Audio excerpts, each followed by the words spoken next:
میرے مسلمانوں، جس معاشرے میں ہم زندگی گزار رہے ہیں، اس معاشرے کے نوجوان لڑکے اور لڑکیوں کی سوچ یہ ہوتی چلی جا رہی ہے کہ زندگی گزارنے کے لیے لو میرج کا طریقہ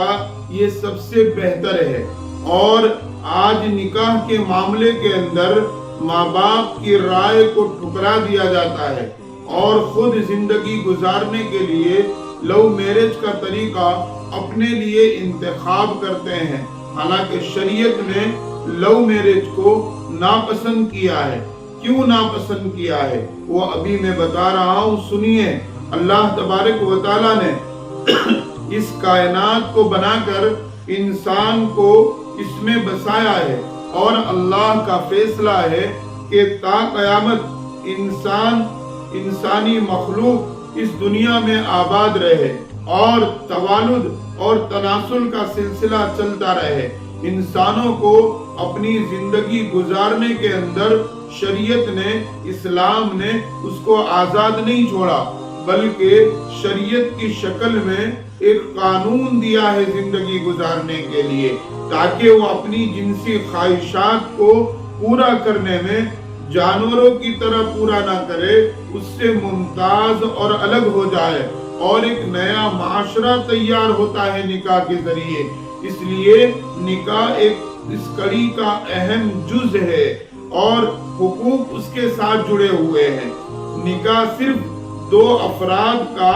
آپس میں تعلق قائم کرنے کا نام نہیں ہے، بلکہ نکاح کے ذریعے دو خاندانوں کے آپس کے تعلقات ہے، معاشرے میں عزت کی زندگی ہے، کفالت اور تربیت اور نئے آنے والے خاندانوں کی تشکیل نکاح کے ذریعے وابستہ ہوتی ہے۔ اسی لیے نکاح کے معاملے میں ماں باپ کو ان کو پورا حق ہے کہ وہ اپنی رائے کے ذریعے اور اس رشتے کے انتخاب میں وہ اپنی رائے کو پیش کرے۔ اس لیے کہ ماں باپ جو ہوتے ہیں جب اپنی لڑکی کا نکاح یا اپنے لڑکے کا نکاح کرتے ہیں تو اس نکاح کے ذریعے اس کو اپنے خاندان کا ایک فرد بناتے ہیں، اور نئے خاندان وجود میں آتے ہیں تو ماں باپ کی رائے اور بڑوں کی رائے کا اس میں دخل ہونا اور ان کی رائے دینے کا پورا ان کو حق ہے۔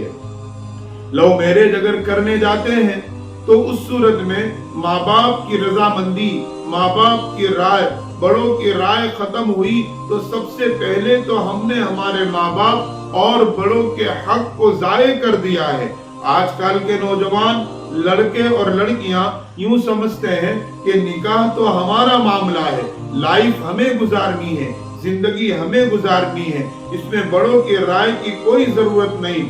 اور لو میرج کرنا یہ اپنا حق سمجھتے ہیں اور ماں باپ کی رائے کو ٹھکرا دیتے ہیں۔ یہ کوئی عقل مندی کی بات نہیں ہے۔ آج مغربی ممالک جتنے بھی ہیں سب کے سب اس کے اندر ایسے گھرے ہوئے ہیں اور اس راستے سے ایسے دلدل میں پھنس چکے ہیں، وہ نکلنے کے لیے راستہ تلاش کرتے ہیں لیکن انہیں راستہ نہیں ملتا۔ آج ہمارا مسلمان لو میرج کے ذریعے اسی دلدل میں، جس دلدل میں مغربی ممالک گرے ہوئے ہیں، اسی دلدل میں گرتے چلے جا رہے ہیں۔ تو گرنے سے پہلے ذرا مغربی ممالک پر نظر ڈالیے تو پتا چلے گا۔ شریک حیات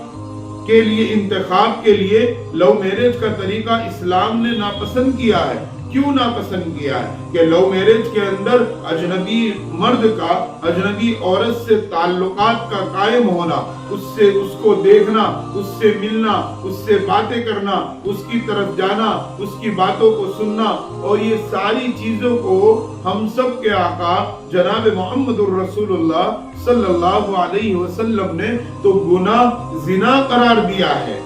مسلم شریف کی حدیث ہے، اللہ کے نبی جناب محمد الرسول اللہ صلی اللہ علیہ وسلم نے فرمایا، آنکھ زنا کرتی ہے۔ جو آنکھ نامحرم مرد کو یا وہ آنکھ جو نامحرم عورت کو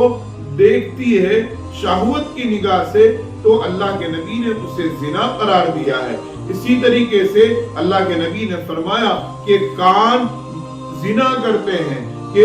नामहरम की बातों को कानों से सुनना अल्लाह के नबी सल्लल्लाहु अलैहि वसल्लम ने उसे जिना करार दिया है। और इसी तरीके से अल्लाह के नबी ने फरमाया कि जुबान जिना करती है, कि नामहरम से बात करना ये भी क्या है, जिना है। नामहरम को हाथ लगाना ये हाथ का जिना है। नामहरम की तरफ पैरों से चल कर जाना ये पैरों का जिना है। कि जिस शरीयत ने और जिसके जरिए शरीयत आई है, हम सब के आका जनाब मोहम्मद रसूलुल्लाह सल्लल्लाहु अलैहि वसल्लम ने इरशाद फरमाया, वो जिना है, वो गुनाह है। तो गुनाह के जरिए अपनी जिंदगी को अच्छा बनाने की कोशिश करना,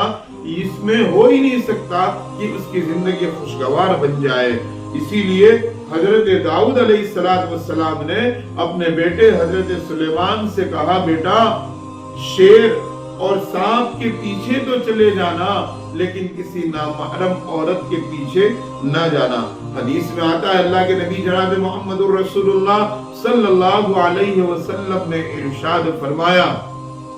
कि जो लोग नामहरम से बातें करते हैं, उनकी बातों को सुनते हैं, कल कयामत के दिन इनके कानों में पिघलाया हुआ शीशा डाला जाएगा। और शैतान कहता है, जब नामहरम मर्द और नामहरम औरत एक दूसरे से बातचीत करते हैं, तो उस वक्त जो है मेरा ये पुराने तीरों में से एक तीर है कि जिसकी वजह से वो कभी खता नहीं करता, उसको गुनाह में मुब्तला कर ही देता है।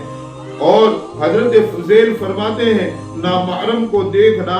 यानी शैतान कहता है नामहरम को देखना ये शैतान के तीरों में से वो एक बहुत अहम तीर है। लेकिन हम देख रहे कि माशरे में हमने हमारी औलादों को दीन की तालीम न दी और दुनिया की तालीम में आजाद छोड़ दिया, जिसकी वजह से वो आजाद ख्याल हो गए और अपनी जिंदगी और लाइफ पार्टनर को तलाश करते हैं ये गुनाह के रास्ते के जरिए, जिना के रास्ते के जरिए। बल्कि अब तो हद हो गई कि अगर माँ बाप ने अपनी बेटी या बेटे का रिश्ता तय कर दिया तो माँ बाप खुद इजाजत दे देते हैं कि लो ये फोन बातचीत करो। हालांकि वो दोनों अभी निकाह नहीं हुए, दोनों नामहरम हैं। और इससे भी बेशुमार खराबियां, बल्कि इसके जरिए गुनाह हो जाता है, हकीकतन जिना हो जाता है और फिर रिश्ते टूट जाते हैं। तो जो माँ बाप एक अपनी राय दे करके अपने घर में बेटी को ले आते हैं या अपना बेटा किसी अपने बेटे का निकाह करते हैं, तो उस दूसरे फर्द को अपने खानदान का फर्द बनाते हैं, तो माँ बाप को पूरा हक है अपनी राय देने का, उनको समझाने का और बोलने का। अब जिस रास्ते को लव मैरिज के जरिए हमने रिश्ते का इंतखाब किया है, गुनाह के रास्ते के जरिए जब इंतखाब किया है, तो उस सूरत में उस निकाह के अंदर बरकत कैसे आ सकती है और उसकी गोद में पलने वाले बच्चे नेक और सालेह कैसे हो सकते हैं। इसलिए लव मैरिज शरीयत ने सरासर इसको नापसंद किया है। इसलिए मैं अपने नौजवान लड़के और लड़कियों से कहूंगा कि हाँ, देखने और पसंद करने का शरीयत ने हक दिया है, तो उस सूरत के अंदर जब रिश्ते आए आप देख लिया जाए और देखने के बाद तहकीक कर ली जाए, पसंद है तो उस सूरत में निकाह करने के अंदर माँ बाप की रजामंदी और राय के साथ निकाह करेंगे तो हमारे खानदान का फर्द बनेंगे और हमारे खानदानों में बरकत आएगी, औलादे नेक पैदा होगी और जिसकी वजह से नया खानदान वजूद में आने वाला वो बाइज्जत माशरे में जिंदगी गुजार सकता है। इसलिए लव मैरिज वाले निकाह से बचने की कोशिश कीजिए, वरना बाद में बहुत पछताना पड़ेगा।